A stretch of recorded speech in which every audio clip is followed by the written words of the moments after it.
Hello and welcome to Dining with Dom. I'm here to teach you how to correct your shit nutrition. I'm not a certified nutritionist, but 3 years of research and practice, I have a decent understanding about the subject. In the comments, you'll see a table of contents. I posted timestamps so you can choose a specific topic. I do recommend you watch the whole video, especially if you're dealing with depression, worsened cognitive performance, weight gain, anxiety, or poor health. As Greek philosopher Hippocrates said, "Let food be thy medicine, and medicine be thy food." Our ancestors didn't have to worry about processed foods, damaging chemicals, or other insidious substances. We have to take it upon ourselves to maintain proper health. First, I want to go over supplements. Dietary supplements can be great tools to maintain optimal health, but of course, too much of anything is a bad thing. I'll be giving out my recommendations that have worked for me and others, and I encourage you to consider supplementing, especially if your diet mainly consists of heavily processed foods such as microwavable dinners, snacks, cereal, meat, products like hot dogs or bologna, margarine, ketchup, ramen, cheese, sodas, juices, cakes, biscuits, cookies, or just anything from fast food. Also, with modern farming techniques and soil nutrient depletion, now more than ever should we be looking into supplementing. So let's get started. Number 1, we have iodine. I'll link the Reddit post in the description that contains all the sources. I'll be giving an overview about iodine deficiencies and supplementation.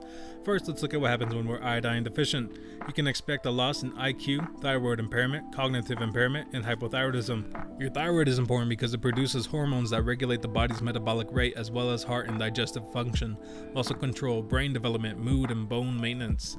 Its correct functioning depends on having a good supply of iodine from the diet. Iodine deficiency can also cause hyperthyroidism. Symptoms of hypothyroidism include fatigue, weight gain, depression, hair loss, impaired memory, dry skin, and much more. And no, iodized salt is not good enough to maintain healthy sources of iodine. Do not trust the RDA. Let's look into what can worsen iodine deficiency. Fluoride. Fluoride is neurotoxic, shown to lower IQ. Accumulative, negatively affects the pineal gland, which is used to maintain proper sleep, and if you're spiritual, it is believed that the pineal gland is our connected beacon to God/the universe, or whatever you want to call it. And it is shown to worsen iodine deficiency. Good old fluoride can be found in toothpaste, herbicides, insecticides, pesticides, and our water. We bathe ourselves daily with fluoride-contaminated waters that absorb through the skin. Don't forget, fluoride is accumulative, so we've been doing this all our lives. Next, we got bromide. A condition known as bromide dominance or bromonism develops when your body is exposed repeatedly to products, your environment, or food containing bromide or potassium bromate. When the level becomes high enough in the body, the bromide inhibits the body from properly absorbing iodine, causing an iodine deficiency. Bromide is also used as a fire retardant, so toys, controllers, steering wheels, and other objects may be contaminated. Lastly, we have perchlorate. Recent studies have found significant perchlorate contamination in groundwater throughout the western United States as a result of ammonium perchlorate disposal. Perchlorate has been found to contaminate the drinking water of over 11 million people in the United States, and high levels of perchlorate have also been found in the food supply. Human milk has been found to contain 5 times the perchlorate levels of cow milk. Perchlorate contamination has also been documented in grains, fruit, vegetables, dietary supplements, and forage crops for livestock. Perchlorate is a known competitive inhibitor of the sodium iodide symporter in humans. It can inhibit iodine uptake, leading to the suppression of T3 and T4. Perchlorate can be found in nitrate fertilizer deposits, fireworks, and jet fuel. When we supplement with iodine, you should expect a better functioning hormonal system, protection against breast cancer, increased metabolism, a healthy thyroid, an increase of IQ, reduction in depressive symptoms, more energy, and a correction of iodine deficiency disorder symptoms. Dr. Brownstein recommends 6 milligrams to 12 milligrams of iodine a day for optimal health. Given our exposure to these chemicals, the RDA is 150 micrograms, which is way too low. Japanese people eat an estimated worth of 12 milligrams of iodine daily, and they have some of the lowest rates of obesity, breast cancer, with no ill effects from the dosage. So if you're considering supplementing with iodine, I do suggest you take selenium as well, around 200 micrograms. This is to protect from potential oxidative damage from when experimenting with higher dosages of iodine, especially if your body's not used to, this amount of iodine.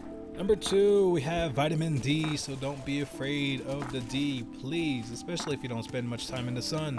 Some case studies link vitamin D deficiencies with people experiencing depression, and in a few people, when supplementing with vitamin D, their depressive symptoms subsided. Vitamin D helps maintain the health of bones and teeth, support the health of the immune system, brain and nervous system, regulate insulin levels and aid diabetes management, support lung function and cardiovascular health, influence the expression of gene involved in cancer development. So you can supplement with vitamin D, or you can go outside and get some sunshine. But I do understand we are busy sometimes and we aren't able to get that much sun every day. So this is where supplementation can come in and help. I recommend 5,000 IU daily. The RDA says 800, but again, I don't really trust the RDA. I feel like they lowball those figures. Number 3, we have magnesium. Magnesium is vital for proper functioning of hundreds of enzymes. Consuming adequate magnesium might help reduce premenstrual symptoms, so ladies, make sure you're getting enough magnesium. Sunflower seeds, almonds, and shrimp are some of the foods high in magnesium, as well as spinach. And what do you know? Whole foods and natural foods tend to be higher in nutrition. So here are some other benefits of taking magnesium. It relieves anxiety, reduces headache severity, lowers blood pressure, lowers risk of hypertension, helps assimilate calcium and active vitamin D in the kidneys. The reason why a healthy assimilation of calcium is important is because if calcium goes unregulated, it can end up in the arteries, and you don't want that. So also, if you're taking vitamin D, I do suggest you take K2 as well. Vitamin K2 can be found in fermented foods. So vitamin K2 helps direct calcium into where it should be going, in our bones and in our teeth. All right, now let's talk about intermittent fasting. Another great Greek philosopher, Plato, said that he fasted for greater physical and mental efficiency, as well as his pupil, Aristotle. Fasting is a great tool for losing weight by encouraging caloric restriction and getting your mind and body used to the idea of being hungry. I personally like the 16-8 ratio. That basically means that I'm fasting for 16 hours and I'm eating during an 8-hour window period. There's also benefits for doing a 24-hour fast once a week or every other week. Fasting is great if you're looking to enter ketosis faster. So I'll give you the cliff notes of the benefits. Insulin levels, blood levels of insulin drop significantly, which facilitates fat burning. Human growth hormone. The blood levels of growth hormone may increase as much as 5-fold. Higher levels of this hormone facilitate fat burning and muscle gain and have numerous other benefits. Cellular repair. The body induces important cellular repair processes such as removing waste material from cells. Next, you got gene expression. There are beneficial changes in several genes and molecules related to longevity and protection against cancer. According to a 2014 review of the scientific literature, intermittent fasting can cause weight loss of 3 to 8% over 3 to 24 weeks. Short-term fasting can increase metabolism rates anywhere from 3% to 14%. Studies show that intermittent fasting can reduce oxidative damage and inflammation in the body. This should have benefits against aging and the development of numerous diseases. Several studies in rats have shown that intermittent fasting may increase the growth of new nerve cells, which should have benefits for brain function. It also increases levels of a brain hormone called brain-derived neurotrophic factor, a deficiency of which has been implicated in depression and various other brain problems. Next, we go on to talk about diet. If you want to have carbs, you can, but I want to discuss the benefits of low carb and the ketogenic diet. These diets can reduce appetite, lower blood sugar, blood pressure, and insulin levels. In a few case studies, it also showed a reduction in depression symptoms, schizophrenia, and anxiety disorders. So guys, that's going to be it for now, but I'll continue this series. I just covered over a few supplements that I take, and as well as my thoughts on keto, intermittent fasting, and low carb.